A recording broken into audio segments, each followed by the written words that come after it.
Today we will talk about introduction to WTO। इसमें हम what is WTO जानेंगे, इसके बाद difference between WTO and GATT, organisational structure of WTO, इसमें हम फंक्शंस और ऑब्जेक्टिव्स ऑफ WTO देखेंगे और आखिर में हम डंकल ड्राफ्ट के बारे में जानेंगे। जैसा कि हम जानते हैं 1930s की जो ग्रेट डिप्रेशन थी उसके कारण विश्व व्यापार में काफ़ी मंदी आई और इस कारण से अनेक देशों द्वारा कई तरह के बाधाएं ट्रेड में पहुंचाई गई और कई तरह के टैरिफ और नॉन टैरिफ बैरियर्स लगाए गए। इसके कारण आर्थिक गतिविधियों में कमी हुई, कार्यकुशलता का स्तर भी गिर गया और व्यापार में काफ़ी गिरावट आई। तो इसके कारण प्रॉब्लम ये हुई कि एम्प्लॉयमेंट में कोई वृद्धि नहीं हुई, इसका मतलब है अनएम्प्लॉयमेंट काफ़ी बढ़ा। तो तब ऐसी स्थिति कभी भविष्य में दोबारा ना हो, इसको रोकने के लिए बहुत सारे मल्टीलैटरल, बाइलैटरल और रीजनल एग्रीमेंट्स हुए। उन्हीं एग्रीमेंट्स की यदि हम बात करें तो गेट भी सेकेंड वर्ल्ड वॉर के बाद सामने आया। गेट से अभिप्राय है general agreement on tariffs and trade. GATT के लिए 23 देशों ने अक्टूबर 1947 में साइन किया और यह फंक्शनल हुआ 1 जनवरी 1948 को। गेट का जो मुख्य उद्देश्य था वो इंटरनेशनल ट्रेड को आसान बनाना था और इसके 8 राउंड्स हुए जो 1947 से लेकर 1986 तक इसके 8 राउंड चले। तो इन 8 राउंड जो हुए इनमें कई तरह की वार्ताएं हुई और जो आखिरी राउंड उरुग्वे राउंड हुआ, इस राउंड को हम इसलिए भी इम्पोर्टेंट मानते हैं क्योंकि इसमें कई सारे ऐसे विषयों को जोड़ा गया जो कभी पहले विश्व व्यापार से संबंधित नियमों में शामिल नहीं किए गए थे। और 8वें राउंड उरुग्वे राउंड के पश्चात ही जो गेट है उसको अबोलिश करके उसके जगह एक नया इंटरनेशनल ऑर्गेनाइजेशन आया जिसको हम वर्ल्ड ट्रेड ऑर्गेनाइजेशन के नाम से जानते हैं, जो 1 जनवरी 1995 को गेट के सक्सेसर के रूप में आया। यदि हम थोड़ा उरुग्वे राउंड के बारे में बात करें, क्योंकि गेट के कई सारे राउंड जो चले उसमें सबसे इम्पोर्टेंट उरुग्वे राउंड को हम मानते हैं जो लगभग 8 साल चला। यह 1986 में शुरू हुआ था उरुग्वे से। पुंटा डेल स्टे जगह जो सिटी है उरुग्वे की, वहाँ से शुरू हुआ था और यह 1994 तक चलता रहा।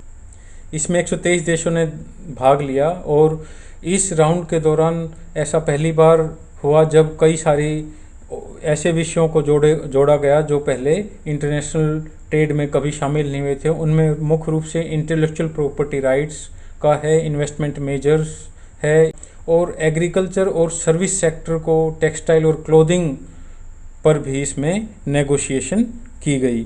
तो इस प्रकार से हम कह सकते हैं कि यह उरुग्वे राउंड काफ़ी इम्पोर्टेंट राउंड था और उरुग्वे राउंड की समाप्ति के बाद WTO गेट के सक्सेसर के रूप में 1 जनवरी 1995 को एग्जिस्टेंस में आया। अब हम जानने की कोशिश करते हैं कि what is WTO, world trade organisation क्या है। तो वर्ल्ड ट्रेड ऑर्गेनाइजेशन दुनिया की एक इंटरनेशनल ट्रेड में सुप्रीम बॉडी है। यह ग्लोबल ट्रेड को स्मूथ और फ्री चलाना इंश्योर करती है। इसके साथ साथ जो मेंबर कंट्रीज़ हैं उनके लिए ग्लोबल ट्रेड के लिए रूल भी क्रिएट करती है और इसके साथ साथ इंटरनेशनल ट्रेड का एक सिस्टम भी एस्टेब्लिश करने की कोशिश करती है। तो इस प्रकार हम कह सकते हैं कि विश्व व्यापार संगठन WTO एक अंतर्राष्ट्रीय संगठन है जो विश्व व्यापार के लिए नियम बनाता है और अपने सदस्य देशों को उन नियमों की पालना कराने की कोशिश भी करता है। तो यह एक ऐसी विश्व स्तरीय एक संगठन है जो विश्व के व्यापार को दिशा निर्देश भी जारी करता है और WTO नए व्यापार समझौतों में बदलाव और उन्हें लागू करने के लिए उत्तरदायित्व है। भारत इसका एक संस्थापक सदस्य देश है, फाउंडर मेंबर है। वर्तमान में WTO के 164 मेंबर्स हैं। लाइबेरिया इसका 163वां मेंबर कंट्री बना था, जिसने 14 जुलाई 2016 को सदस्यता ली। और इसके बाद जो 164वां जो देश है वो अफ़गानिस्तान है, जिसको 29 जुलाई 2016 को सदस्यता मिली।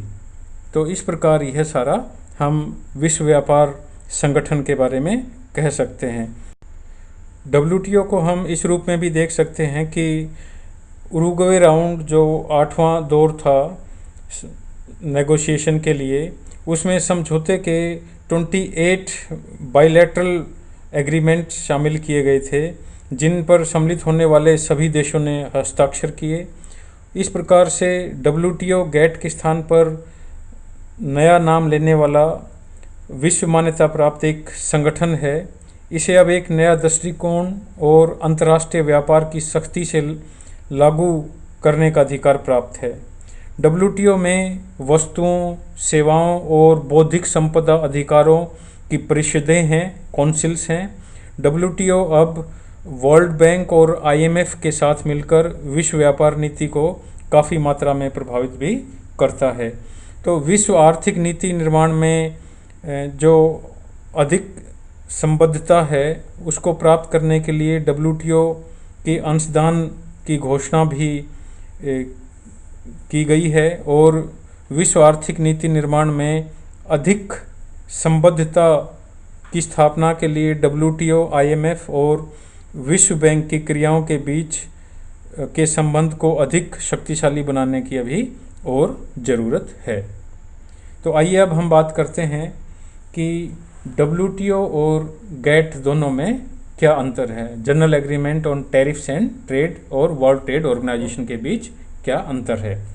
तो सबसे पहला जो अंतर है वो हम अर्थ के तौर पर देख सकते हैं इसमें, क्योंकि GATT की जो हम जानते हैं स्थापना मुख्य तौर पर जो टैरिफ बैरियर्स थे उनको हटाने के लिए की गई थी, जबकि WTO की जो स्थापना की गई है वो ट्रेड को लिबरलाइज करने के लिए जो मेंबर कंट्रीज़ हैं कि किस प्रकार से ग्लोबल ट्रेड को लिबरलाइज किया जाए, उदारीकरण किया जाए। दूसरा, GATT में जो शामिल हुए थे वो कॉन्ट्रैक्टिंग पार्टीज़ थे, ना कि एक कंट्री के तौर पर देश शामिल हुए थे, जबकि WTO के जो मेंबर्स हैं वो कंट्री हैं, मेंबर के तौर पर उसमें शामिल हुए हैं। इसी प्रकार से यदि कमिटमेंट के बेस पर हम दोनों में डिफरेंस करें तो GATT के जो कमिटमेंट्स हैं वो प्रोविज़नल थे, जितने भी कमिटमेंट्स थे, लेकिन WTO के जो कमिटमेंट्स हैं दे आर फुल, अपने आप में वो पूर्ण हैं और परमानेंट भी हैं, स्थायी भी हैं। एप्लीकेशन के तौर पर यदि हम बात करें तो GATT के जो रूल्स थे वो सिर्फ ट्रेड इन गुड्स पर इम्प्लीमेंट होते थे, जबकि WTO ट्रेड इन गुड्स के साथ साथ ट्रेड इन सर्विसेज को भी शामिल करता है। इसी प्रकार से डिस्प्यूट सेटलमेंट सिस्टम है वो भी दोनों में भिन्नता करता है। किस प्रकार से कि GATT में जो डिस्प्यूट सेटलमेंट सिस्टम था वो बहुत ही स्लो और इनफेक्टिव था, जबकि WTO में जो डिस्प्यूट सेटलमेंट सिस्टम है वो काफ़ी फास्ट और काफ़ी इफ़ेक्टिव है। तो यह हम इन दोनों में डिफरेंस देख सकते हैं। GATT और WTO के अंतर को हम इस प्रकार समझ सकते हैं कि GATT नियमों का बहुपक्षीय समझौतों का एक समूह था, इसका कोई वैधानिक अस्तित्व नहीं था, जबकि WTO एक स्थायी संस्था है और इसका लीगल एग्जिस्टेंस भी है, इसका एक वैधानिक अस्तित्व भी है। GATT ढांचे में कुछ अन्य महत्वपूर्ण समझौते सम्मिलित थे, जबकि WTO समझौतों का एक एकत्रित पैकेज प्रशासित करता है जिसमें सभी सदस्य वचनबद्ध होते हैं। GATT का एक छोटा सचिवालय था जिसका प्रबंध डायरेक्टर जनरल द्वारा किया जाता था, लेकिन WTO का एक बड़ा सचिवालय है। यह एक विस्तृत संगठनात्मक ढांचा है। गेट के नियम केवल वस्तुओं के व्यापार पर लागू होते थे, ये हमने देखा था। इसी प्रकार हम कह सकते हैं कि डब्ल्यूटीओ में न केवल वस्तुओं और सेवाओं का व्यापार सम्मिलित होता है, बल्कि बौद्धिक संपदा अधिकारों इंटेलेक्चुअल प्रॉपर्टी राइट्स के व्यापार संबंधी पहलू भी इसमें शामिल होते हैं। गेट में विवाद को सुलझाना, जो डिस्प्यूट सेटलमेंट था, उसका तरीका बहुत धीमा था और पक्षों पर कोई बाध्यता भी नहीं थी। यदि हम डब्ल्यूटीओ में इसकी बात करें तो डब्ल्यूटीओ में जो डिस्प्यूट सेटलमेंट है उनका सुलझाने का तरीका एक स्वचालित और बहुत तेज़ी से होने वाला है, तथा इसमें जो भी पक्षकार देश होते हैं वो बाध्य होते हैं। इसी प्रकार से यदि हम देखें तो गेट में एक ऐसा फोरम था जहां सदस्य देश बहुत लंबे समय के बाद व्यापार संबंधी समस्याओं को सुलझाने के लिए मिलते थे। इसमें कोई निश्चित समय नहीं था और काफ़ी लंबे समय बाद इसकी मीटिंग्स होती थी और उसमें सदस्य देश गेट में मिलते थे अपनी समस्याओं को सुलझाने के लिए, जबकि डब्ल्यूटीओ में ऐसा नहीं है। यह नियमों पर आधारित उचित प्रकार संस्थापित किया गया विश्व व्यापार संगठन है, जहां समझौतों पर निर्णय समयबद्ध होता है और इसमें सुलझाने के लिए जो सदस्य देश हैं वो समय समय पर मिलते रहते हैं। इसमें ज़्यादा समय नहीं मिलता है, जो मीटिंग्स होती रहती हैं डब्ल्यूटीओ की वह समय समय पर होती रहती हैं। तो इस प्रकार से हम विश्व व्यापार संगठन और general agreement on tariff and trades के बीच अंतर देख सकते हैं। अब हम बात करते हैं ऑर्गेनाइजेशनल स्ट्रक्चर ऑफ डब्ल्यूटीओ की। तो ऑर्गेनाइजेशनल स्ट्रक्चर के तौर पर हम डब्ल्यूटीओ को मुख्य रूप से 4 कैटेगरीज में क्लासीफाई कर सकते हैं। जो सबसे पहला है वो है मिनिस्ट्रियल कॉन्फ्रेंस। तो मिनिस्ट्रियल कॉन्फ्रेंस है वो ऑर्गेनाइजेशनल स्ट्रक्चर की सबसे सुप्रीम बॉडी है, सबसे हाई लेवल बॉडी है। इसके सभी सदस्य हैं वो प्रतिनिधि होते हैं और इनकी 2 साल में कम से कम एक बार जरूर मीटिंग होती है। जो मिनिस्ट्रियल कॉन्फ्रेंस है यह नीति व योजना बनाने वाली एक संस्था है और मिनिस्ट्रियल कॉन्फ्रेंस में किसी भी मल्टीलैटरल ट्रेड एग्रीमेंट के अंतर्गत सभी मामलों में निर्णय लिया जाता है और यह डब्ल्यूटीओ के कार्यों का प्रतिपादन भी करती है मिनिस्ट्रियल कॉन्फ्रेंस और आवश्यक कार्रवाई भी करती है ज़रूरत पड़ने पर। तो जो अभी तक 11 मिनिस्ट्रियल कॉन्फ्रेंस हो चुकी हैं, जो अभी लास्ट में कॉन्फ्रेंस हुई है लेटेस्ट, वो 11वीं अर्जेंटीना में हुई थी 2017 में 10 से 13 दिसंबर तक। दूसरी जो इसमें हम क्लासीफाई कर सकते हैं जो बॉडी है वो है जर्नल बॉडी, सामान्य परिषद। तो जो सामान्य परिषद है वो डब्ल्यूटीओ की अधिकारी संस्था है। मिनिस्ट्रियल कॉन्फ्रेंस में नीतियों और योजनाओं का प्रतिपादन किया जाता है, जबकि सामान्य परिषद द्वारा इन्हीं नीतियों को इम्प्लीमेंट किया जाता है और सामान्य परिषद में डब्ल्यूटीओ के सभी सदस्य देशों के प्रतिनिधि होते हैं। सामान्य परिषद जिन कार्यों के लिए उत्तरदायी होती है उनमें विवादों के निपटारे को शासित करने वाले नियम तथा प्रक्रिया के समझौते के अनुसार विवाद निपटारा संस्था के रूप में अपने उत्तरदायित्वों को पूरा करना है। इसे विवाद निवारण पैनल या अपील संस्था द्वारा सहायता प्राप्त है।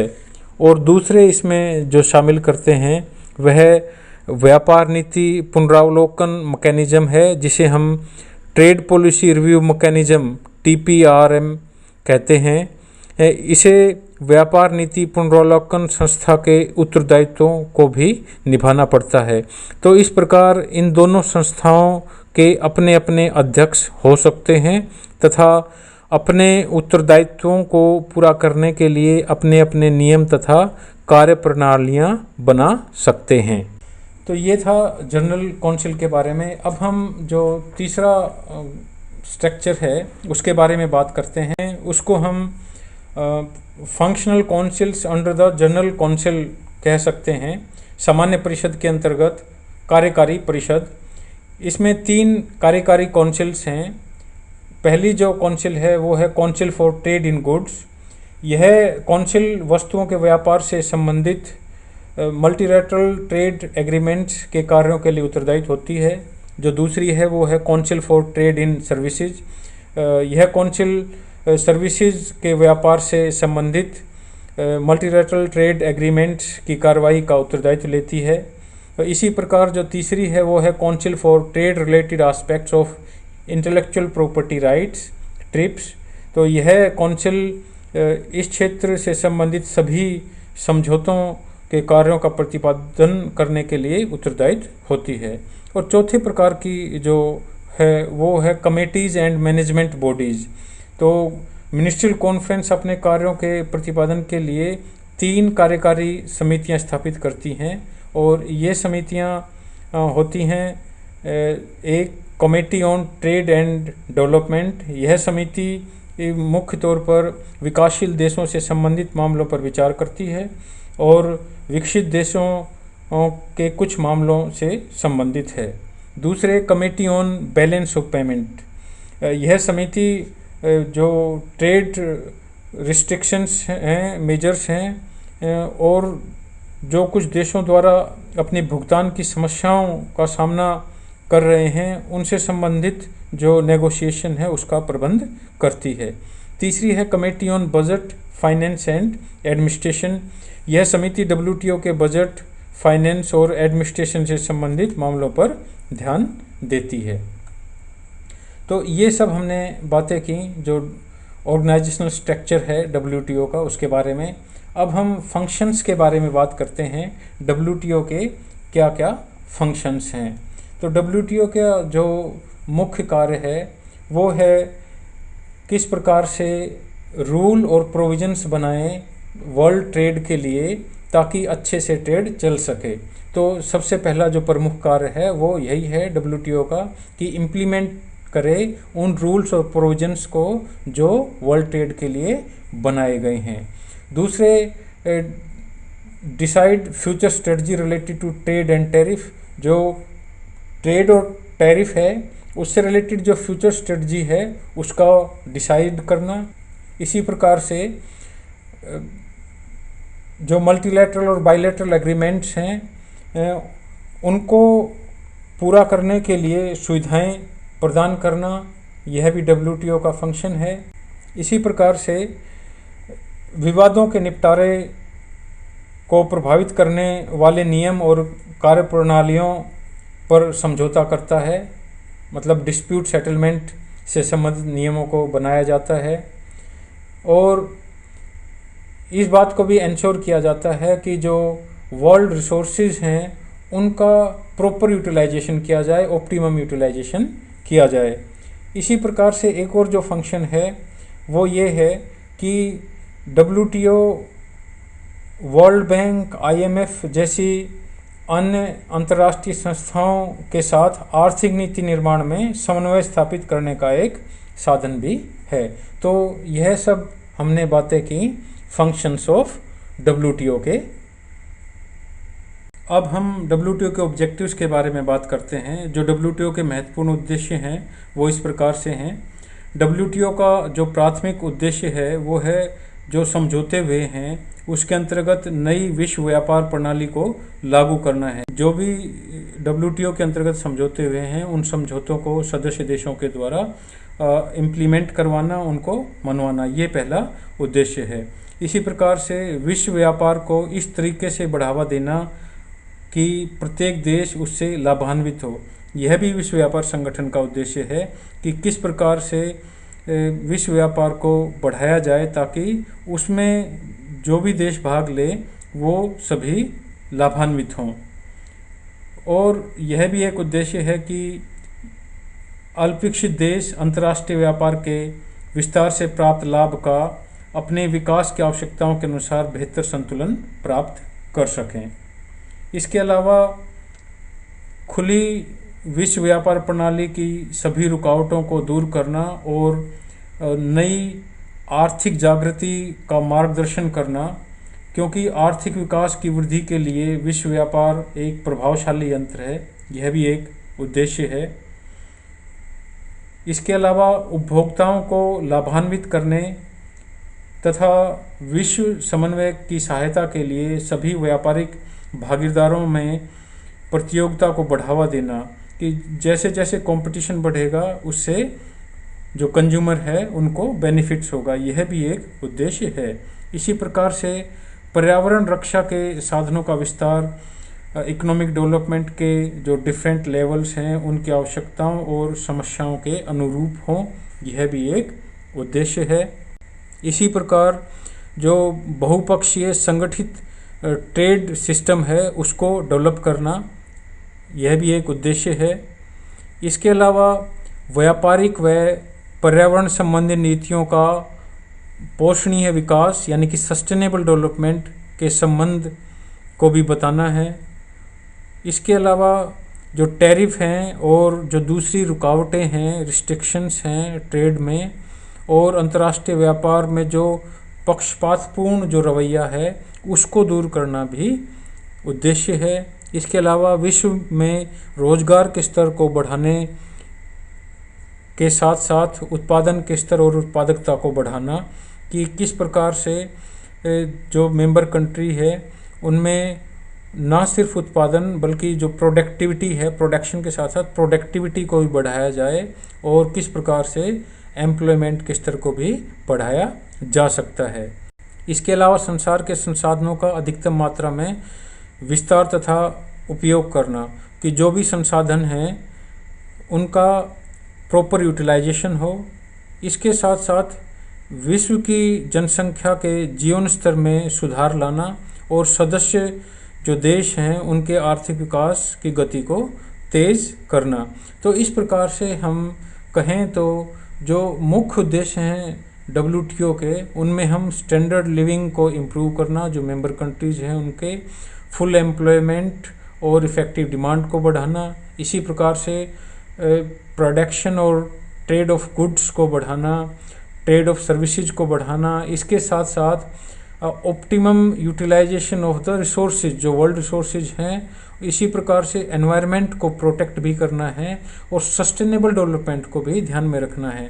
तो इस प्रकार WTO के ये उद्देश्य गेट के उद्देश्यों से कुछ मिलते जुलते तो हैं, फिर भी WTO के ये उद्देश्य जो एक्सपोर्ट कंपटीशन है उसकी नीति पर, मार्केट एक्सेस और जो स्वतंत्र व्यापार को अधिक शक्ति से लागू करके प्राप्त करने के लिए इसका प्रयास करने को दिखाते हैं। अब हम बात करेंगे डंकल ड्राफ्ट के बारे में कि डंकल ड्राफ्ट क्या है। तो गेट के जो डायरेक्टर जनरल थे आर्थर डंकल, उन्होंने 1991 में 436 पेजेस का एक ड्राफ्ट तैयार किया जिसमें 28 सेक्शन थे। एक दस्तावेज पेश किया जिसमें 28 सेक्शन थे। इस दस्तावेज में गेट के सदस्य देशों की बातचीत के परिणाम स्वरूप जिन विषयों पर समझौता हो गया था उनका उल्लेख था, और जहां मतभेद बने हुए थे वहां समझौते के प्रस्ताव थे। अधिकतर विकासशील देश डंकल प्रस्तावों के आधार पर उरुग्वे दौर की बातचीत को समाप्त करने तथा समझौता करने को तैयार थे, लेकिन अमेरिका और यूरोपियन यूनियन के बीच एग्रीकल्चर तथा कुछ अन्य इश्यूज को लेकर मतभेद के कारण समझौतों में कुछ प्रॉब्लम्स क्रिएट हो रही थी। लेकिन अंत में डंकल ड्राफ्ट पर वार्ता का अंतिम दौर 15 दिसंबर 1993 में जिनेवा में पूरा हुआ।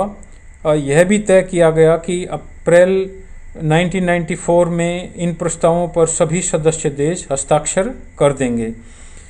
इस बीच अमेरिका व अन्य देशों ने सोशल कॉस्ट, सामाजिक लागत का इशू भी उठा दिया कि विकासशील देशों में सस्ते श्रम जो लेबर है वो चीप है को देखते हुए किसी भी सामान का आयात करते समय अपने देशों में श्रम की कीमत के बराबर शुल्क लगाया जाए, टैरिफ लगाया जाए। वो टैरिफ बढ़ाने के फेवर में थे। तो इसके अलावा भी वे पर्यावरण और जो ह्यूमन राइट्स है उसको भी व्यापार से जोड़ने की कोशिश में थे। लेकिन जो अंत में यह समझौता हुआ कि इन प्रस्तावों जो ये प्रपोजल्स हैं इन सब को बाद में देख लिया जाएगा, बाद में इन पर बातचीत की जाएगी और यह समझौता 1995 में लागू हो गया और गेट के स्थान पर एक नई संस्था WTO वर्ल्ड ट्रेड ऑर्गेनाइजेशन की स्थापना हुई जो 1 जनवरी 1995 को अस्तित्व में आया।